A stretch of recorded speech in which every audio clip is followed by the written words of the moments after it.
नमस्कार, मैं हूं राकेश कुमार। आप देख रहे हैं मत अभिमत।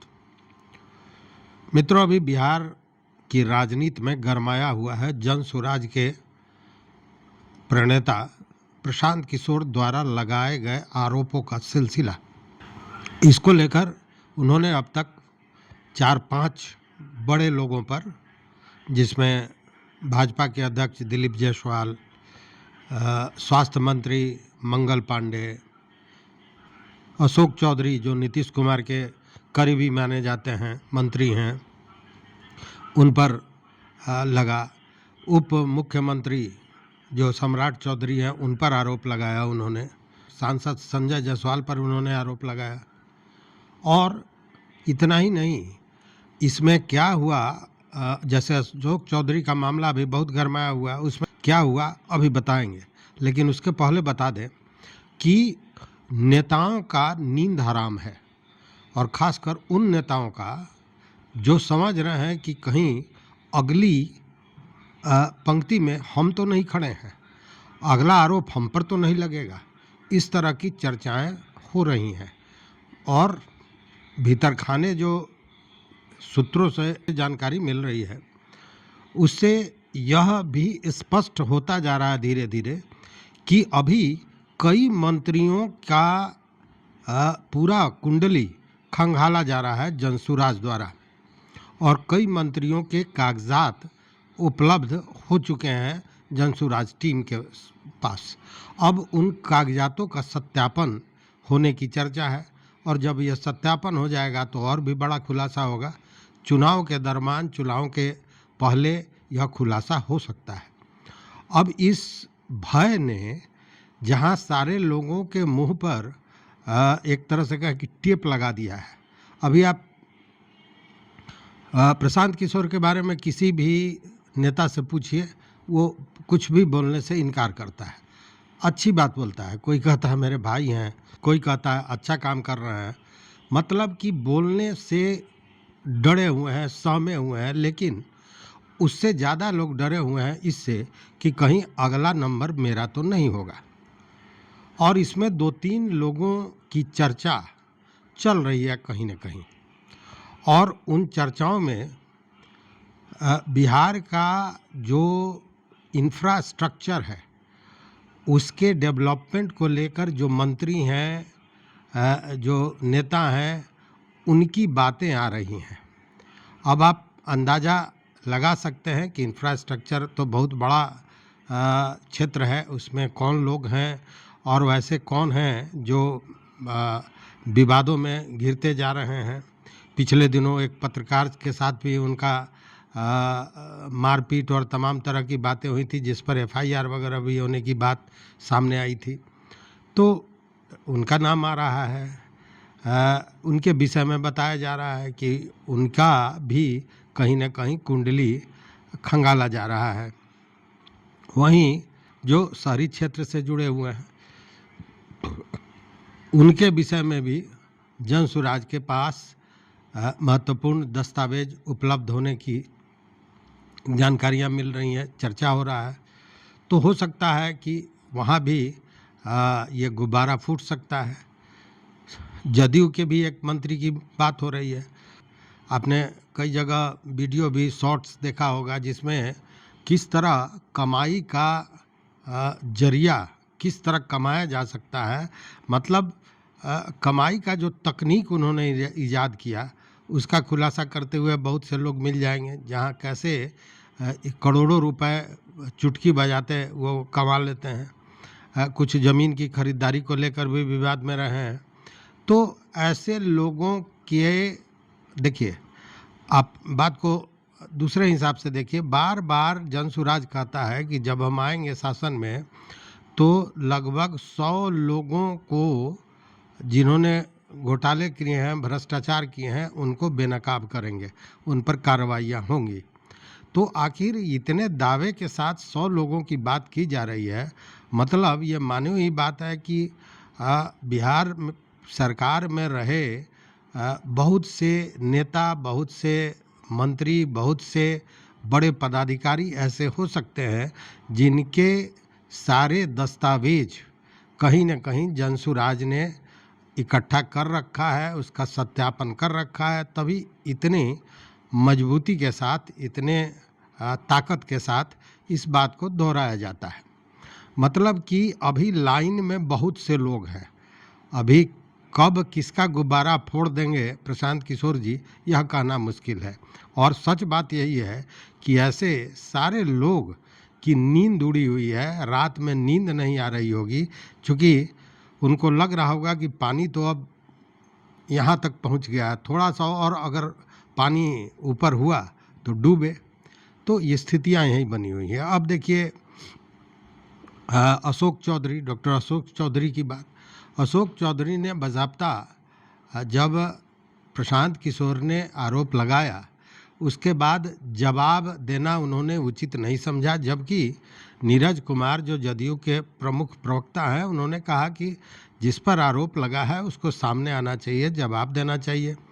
इस पर आपको याद होगा कि आर.के. सिंह जो पूर्व सांसद रहे हैं, उन्होंने भी कहा कि सामने आकर बात करनी चाहिए, चूँकि इससे प्रतिष्ठा का हनन हो रहा है, पार्टी का जो ग्राफ है वो गिर रहा है। लेकिन जवाब तो नहीं आया। जवाब ये आया कि उन्होंने एक नोटिस भेज दिया 100 करोड़ के मानहानि का। अब इस मानहानि के नोटिस का जवाब भेज दिया गया है, और जो जवाब भेजा गया है उसके विषय में आज जो जनसुराज के नेता भी हैं और प्रशांत किशोर जी के अधिवक्ता हैं, हाईकोर्ट के वरिष्ठतम अधिवक्ता, प्रतिष्ठित अधिवक्ता वाई.बी. गिरी साहब, उन्होंने बाज़ाब्ता प्रेस कॉन्फ्रेंस कर सारी चीज़ों को सामने रखा है। और एक तरह से कहें कि उन्होंने चेता दिया है कि अगर ये केस में गए तो बुरे फंसेंगे। मतलब अशोक चौधरी अगर केस की तरफ रुख करते हैं कि केस करें और मामले को अदालत में जाए तो बुरे फंसेंगे, क्योंकि 100 करोड़ जो वर्तमान में उसकी कीमत 200 करोड़ से ज़्यादा की है, उसका दस्तावेज सहित सारी चीज़ों का जवाब उन लोगों ने तैयार किया है और उन लोगों ने दिया है। मतलब पूरे साक्ष्य की जो मांग कर रहे थे अशोक चौधरी कि वो साक्ष्य दें, तो इस जवाब में पूरा साक्ष्य के साथ दिया गया है। आप यह उनका जो प्रेस कॉन्फ्रेंस है इसको भी देख लीजिए। नोटिस दिया था प्रशांत किशोर जी को कि आप पर क्यों नहीं मानहानि का क्रिमिनल केस किया जाए और सिविल केस करके 100 करोड़ रुपया आपसे हर्जाना वसूल किया जाए। उसी नोटिस का हम लोगों ने जवाब आज दिया है और उसी का हम लोग आपको ब्रीफ करना चाहते हैं। नोटिस बनाने में, नोटिस के जवाब तैयार करने में किशोर जी का बहुत हाथ है। जितने डॉक्यूमेंट्स है जो फैक्चुअल है, जो मेन नोटिस में, नोटिस का 4 पैराग्राफ जो पहला है, इसमें श्री चौधरी जी जो हैं वो अपनी प्रशंसा, बहुत सारी प्रशंसा की है, तो सबको अपना प्रशंसा करने का अधिकार है, लेकिन उनका चाल चरित्र और उनका कैसा राजनीतिक जीवन बैकग्राउंड रहा है, किस दल में रहे हैं, किस दल में गए हैं, किधर आए, डिफेक्शन किए, वो सब लोगों को मालूम है। फिर भी उन्होंने पैराग्राफ 1 से 4 तक अपनी प्रशंसा की और बाकी पैराग्राफ में मोटा मोटी उन्होंने यही कहा है कि बिना सबूत के प्रशांत किशोर जी ने जो एलिगेशन लगाया है उसको वो प्रूफ करें, और प्रूफ नहीं करेंगे या तो माफ़ी मांगे 7 दिनों के अंदर। ये नोटिस दिया है उन्होंने 23/9/2025 को। आज हम लोगों ने जवाब दे दिया 7 दिन के अंदर, और जवाब में मूलतः 2-3-4 बातें कही गई हैं। पहली बात तो ये बताई गई है कि किस तथ्य और आधार पर उन पर जो आरोप लगाया है 200 करोड़ प्रॉपर्टी खरीदने का, उसका क्या आधार है, क्या डॉक्यूमेंट है, क्या सेल लीड है, उस सबको उसमें दिखा दिया गया है, दर्शा दिया गया है। सबका डिटेल विविध पिक्चर दे दिया गया है। 200 करोड़ का दे दिया गया है, जितना उन पर जो आरोप लगाया गया है। अब उनका क्या कहते हैं, प्रेस में सुनने में आया है कि हमारे पत्नी का नाम है, वो कैसे खरीदी, कैसे ये हम अभी जांच कर रहे हैं। अरे भाई, पति और पत्नी का जो संपत्ति होता है एक ही माना गया है कानून में। जब आप इलेक्शन में जो एफिडेविट देते हैं तो आपका अपना अपनी पत्नी का दोनों का प्रॉपर्टी के डिटेल्स में देना पड़ता है। दोनों का प्रॉपर्टी एक ही माना जाता है। उनको ये बताना होगा कि उनकी पत्नी को इतना दौलत कहाँ से आया, क्या प्रोफेशन करती हैं, क्या करती हैं, क्या सोर्स ऑफ इनकम है। केवल अकाउंट में पैसा आ जाना नहीं है एनफ। इतनी बातें, इतना डॉक्यूमेंट हमारे किशोर जी ने प्रेस कॉन्फ्रेंस में एक एक आप लोगों को एक एक डॉक्यूमेंट इन्होंने पढ़ के सुनाया है, डिटेल में बताया है कि कैसे कैसे बेनामी फर्जी ज़मीन खरीदी गई है, कैसे पैसा, जैसे उनकी लड़की जब कॉलेज में पढ़ती है तो भी 10-20 लाख रुपया उसके पास आ जाता है, कैसे इन्वेस्ट करती है 34 लाख रुपया। ये सारा बात ये हाईलाइट कर चुके हैं। उन सब बातों को भी हम लोगों ने इनकॉर्पोरेट कर दिया है, क्योंकि वो कहे थे कि बिना सबूत के ये आरोप मुझ पर लगाया गया। जो लास्ट प्रेस कॉन्फ्रेंस किशोर जी ने किया उसमें क्या कहा इन्होंने, सब डॉक्यूमेंट देख के मुख्यमंत्री जी से मांग की गई है कि कम से कम एक जांच तो बैठा के देख लीजिए कि हमारा आरोप सत्य है या असत्य है, इंक्वायरी कराइए, एक्शन लीजिए। कैसे आप चुप कैसे बैठ जा रहे हैं? हम लोग डॉक्यूमेंट दे रहे हैं, हम लोग इस्टेब्लिश कर रहे हैं कहाँ से उन्होंने करप्शन से पैसा कमाया है, करप्शन किया है। वो ईडी एक्ट वाले भी अथॉरिटी, जो ईडी की अथॉरिटी है, उनको भी कॉग्निजेंस लेना चाहिए। यदि अभी किसी दूसरे दल का रहता तो अब तक एक्शन ले लिया रहता। ईडी भी चुप बैठा हुआ है। स्टेट गवर्नमेंट का जो इकोनॉमिक ऑफेंसेस जो विभाग है चुप बैठा हुआ है। ये तो प्राइमा फेसी केस तो हम लोग दिखाई दिया है कि हुआ है। अब इसमें एक जांच कर लेना चाहिए, इन्वेस्टिगेशन कर लेना चाहिए, दूध का दूध पानी का पानी हो जाएगा। तो हम लोगों ने 2-3 बात मुख्य रूप से लीगल एस्पेक्ट, बेसिकली हम लोगों ने नोटिस में लीगल एस्पेक्ट बताया है। फैक्चुअल एक्सप्लेन हो गया है, डॉक्यूमेंट्स दे दिया गया है।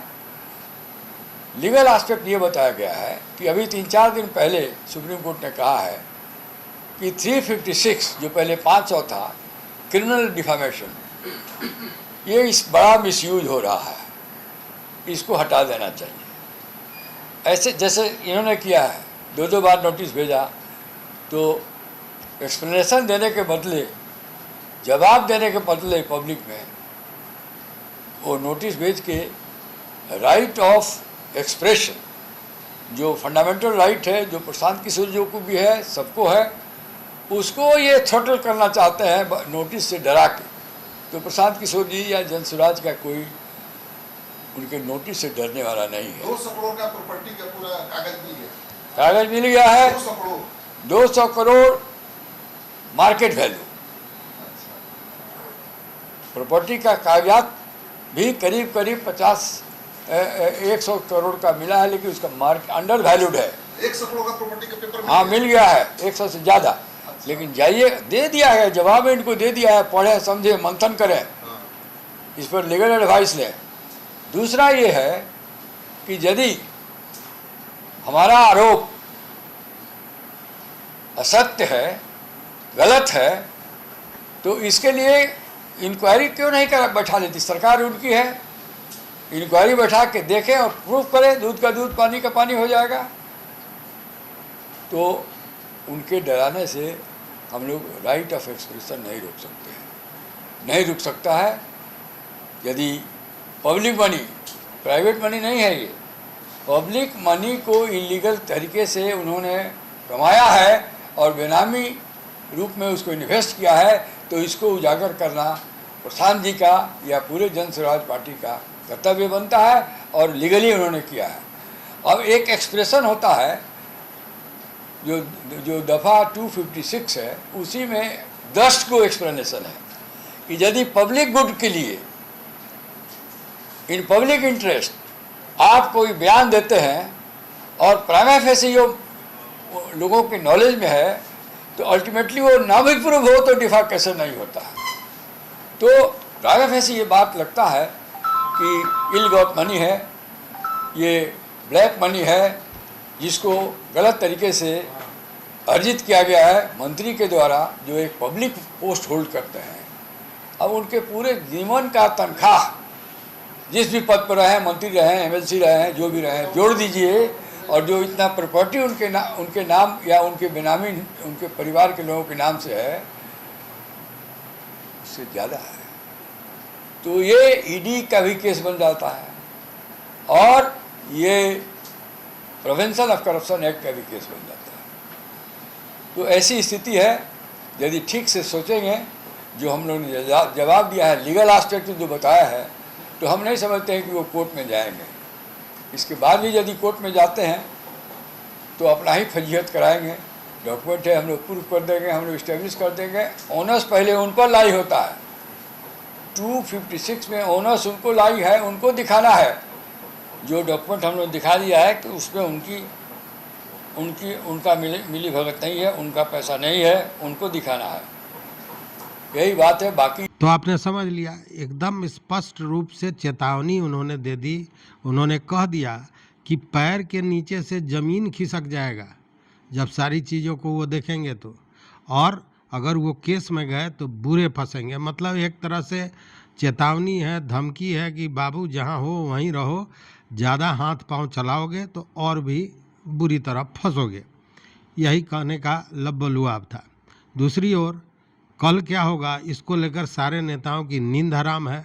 मतलब कि आज के दिन में अगर कहें, सारे लोगों के लिए, वैसे लोगों के लिए जिन्होंने भ्रष्टाचार किया है, भ्रष्टाचार में लिप्त रहे हैं, चाहे वो पदाधिकारी हो, चाहे वो नेता हो, उनके लिए भय का कारण उनके लिए बन गए हैं प्रशांत किशोर, जिनकी सोच, जिनके याद आते ही सारे लोगों के रोंगटे खड़े हो जाते होंगे।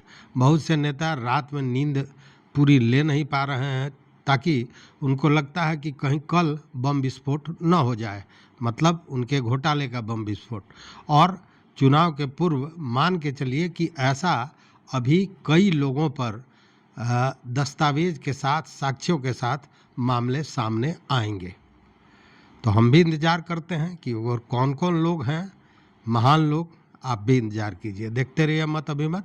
मित्रों, चैनल पर नए हो तो सब्सक्राइब कीजिए, लाइक कीजिए, दोस्तों के साथ शेयर कीजिए और अपना विचार इस बिंदु पर जरूर दीजिए। बहुत बहुत धन्यवाद, कोटिशा आभार।